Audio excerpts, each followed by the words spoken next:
बिस्मिल्लाहिर्रहमानिर्रहीम, अस्सलाम वालेकुम। मैं हुसैन इकबाल हूँ, आप मेरा यूट्यूब चैनल देख रहे हैं। तो जनाब, शहर इक़्तिदार से ताज़ा तरीन अपडेट्स आपके लिए कि पाकिस्तान तहरीक इंसाफ का जो एहतजाज है उसकी बात करें तो हुकूमत के हाथ से वक्त गुजर चुका है और सिर्फ इनके हाथ पे घड़ियां बाकी रह गई हैं। अब ये मुज़ाकरात की ऑफर्स करवा रहे हैं, पाकिस्तान तहरीक इंसाफ के साथ राब्ते किए जा रहे हैं और एहतजाज के जो पाकिस्तान तहरीक इंसाफ के काफिले कहाँ तक पहुंचे हैं और मुज़ाकरात की क्या अपडेट्स हैं उस पर बात करें।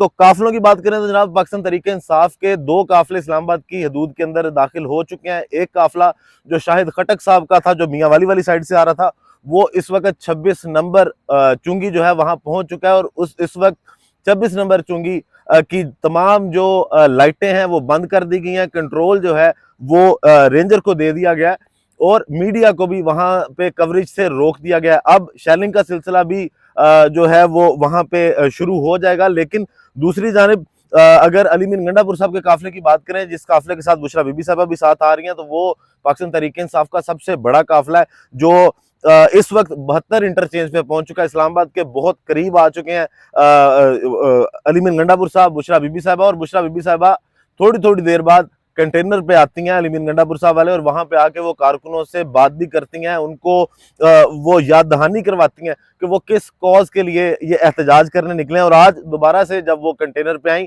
तो उन्होंने लोगों को यही पैगाम दिया कि अब इमरान खान साहब की रिहाई तक वापसी जो है वो हम नहीं करेंगे, उनको वापस लेके आएंगे। और फिर उन्होंने कहा कि मैं अपने पठान भाइयों के साथ आएंगे और पठान भाई जो है वो हमेशा साथ खड़े होते हैं।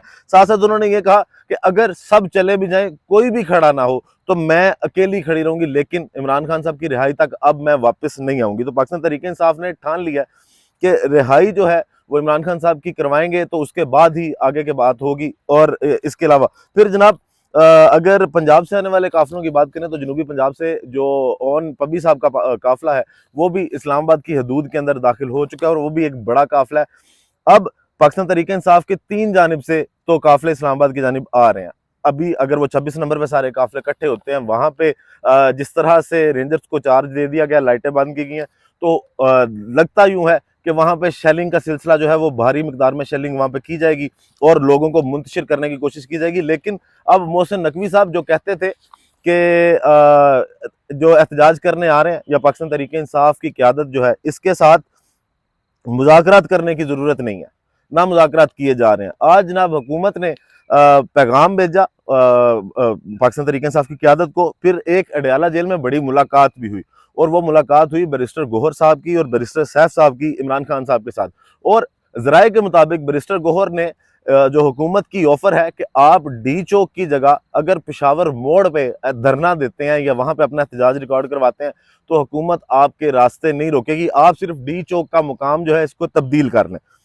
कमेटी में कौन कौन से लोग शामिल हैं हुकूमत की जानिब से और पाकिस्तान तहरीक इंसाफ की जानिब से, इस पर बात करेंगे। लेकिन जब ये मैसेज इमरान खान साहब को भेजा गया तो ज़राए के मुताबिक इमरान खान साहब ने कहा नहीं, एहतजाज अब होगा तो डी चौक में ही होगा। और ये शायद बेहतर फैसला है, क्योंकि ये वही लोग हैं जो पहले कहते थे कि नहीं पाकिस्तान तहरीक इंसाफ, आज भी अज़मा बुखारी साहबा, क्योंकि बुशरा बीबी साहबा जब आती हैं कोई बात करती हैं तो पता नहीं क्यों अज़मा बुखारी के दुम पे पाँव आ जाता है। बड़ी जज्बाती एक्टिंग करके प्रेस कॉन्फ्रेंस की, उसमें कहा कि जनाब बेटे कहाँ हैं आपके। तो जनाब उनसे ये भी सवाल है कि चलें, अगर आपके बकौल ये पाकिस्तान पे हमला करने आ रहे हैं तो नवाज शरीफ साहब के बेटे कहाँ हैं जो लंदन में दिवालिया हुए बैठे हैं और पाकिस्तान में आके वो पाकिस्तान को बचा क्यों नहीं रहे, क्यों वो लोगों के साथ कनेक्शन नहीं कर रहे, कनेक्ट नहीं हो रहे, क्यों लोगों को समझा नहीं रहे कि जनाब हम ठीक हैं और ये ठीक नहीं है। तो आप अगर बच्चों की बात करें, सियासत की बात करें, तो जो आपकी पार्टी के लीडर हैं नवाज शरीफ साहब, वो भी इस वक्त पाकिस्तान से मतलब बाहर की सैरें करते रहते हैं और बिल्कुल मंजर आम से गायब है। उनके बच्चे तो आप खुद कहते हैं कि वो तो पाकिस्तानी शहरी है ही नहीं, उन पर पाकिस्तानी कानून जो है वो लागू नहीं होता, तो दूसरों के बच्चों पे आप उंगली कैसे उठा सकते हैं। इसके बाद जनाब आगे बात करें तो अब वो ये मैसेज पहुंचाया गया अडयाला जेल बैरिस्टर सैफ और बैरिस्टर गौर साहब की जानिब से, लेकिन ज़राए के मुताबिक इमरान खान साहब ने इनकार किया। अब जो कमेटियां बनी हैं जो मुज़ाकरात कर रही हैं आपस में और मुज़ाकरात जारी हैं, और पाकिस्तान तहरीक इंसाफ को ये ऑफर बार बार करवाई जा रही है कि आप सिर्फ जो है वो मुकाम तब्दील कर लें, हम आपको नहीं रोकेंगे। तो कमेटी के अंदर जनाब हुकूमत और पाकिस्तान तहरीक इंसाफ के मुज़ाकरात जारी।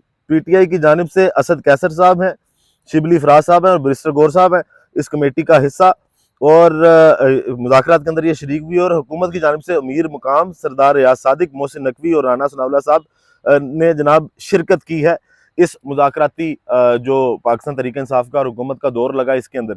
अब राना सनाउल्लाह साहब भी टीवी पे बैठ के बड़के मारते रहे, उसके साथ साथ अमीर मुकाम साहब ने भी कल प्रेस कॉन्फ्रेंस की और उन्होंने कहा इंतशार फैलाने आ रहे हैं और ये कर रहे हैं वो कर रहे हैं। हालांकि पाकिस्तान तहरीक इंसाफ की जानिब से बार बार यही मैसेज दिया जा रहा है कि हम पुरअमन लोग हैं, हम पुरअमन एहतजाज करने आ रहे हैं, हमारे रास्ते में रुकावटें ना खड़ी जाए। फिर बार बार पुलिस वालों से भी रिक्वेस्ट की, बुशरा बीबी की जानिब से भी की गई, अलीमीन गंडापुर साहब की जानिब से भी की गई कि आप हम लोगों पर शेलिंग ना करें, हम तसादुम नहीं चाहते, हम अपना हक लेने आ रहे हैं, हमारा आईनी हक है, हम आएंगे, पुरअमन रहेंगे और अपना एहतजाज रिकॉर्ड करेंगे, आप लोग ना इस तरह करें।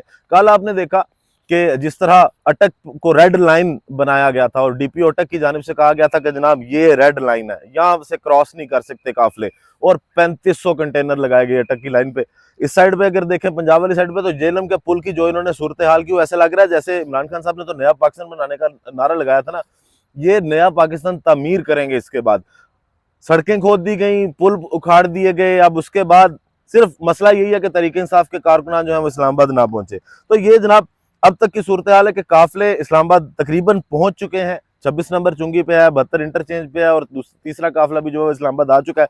तादाद आपको कल भी बताई थी कि 60 से 70 हज़ार तो खुफिया इदारों की जो फिगर्स थे वो थे कि पाकिस्तान तहरीक इंसाफ के काफिलों में है।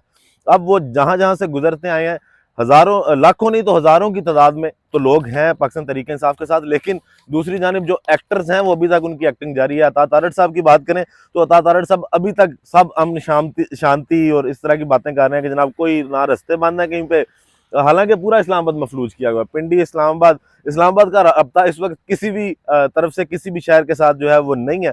हर तरफ कंटेनर्स हैं, शेलिंग है, पुलिस है। नफरिया और डी चौक की बात करें तो डी चौक में भी अब सिर्फ जो किसी इदारे से एफिलिएटेड सहाफ़ी होंगे उनकी एंट्री की उन्होंने इजाज़त रखी है। बाकी जो यूट्यूबर्स हैं या जो पाकिस्तान तहरीक इंसाफ से रिलेटेड वैसे लोग हैं उनको अब मशकूक ही करार दिया गया और उनको वहाँ से गिरफ्तार किया जाएगा। अगर आप किसी मेन स्ट्रीम मीडिया के साथ अटैच नहीं है तो डी चौक पे अभी पुलिस की नफरी भी है, मीडिया वहाँ पे मौजूद है, लेकिन जो दूसरे लोग हैं उनका अब डी चौक में भी जाना ममनू है। तारड़ साहब के मुताबिक हालात जो हैं वो बिल्कुल ठीक है। और आखिरी बात ये कि जो बेलारूस के सदर हैं वो भी इस्लामाबाद पहुंच चुके हैं, 3 रोज़ा उनका इस्लामाबाद में दौरा है और उनको शायद हुकूमत अब ये दिखाएगी कि हम अपने लोगों को जो उनका जमहूरी हक है उसको हासिल करने से कैसे रोकते हैं, कैसे हमने इस्लामाबाद को सील किया है।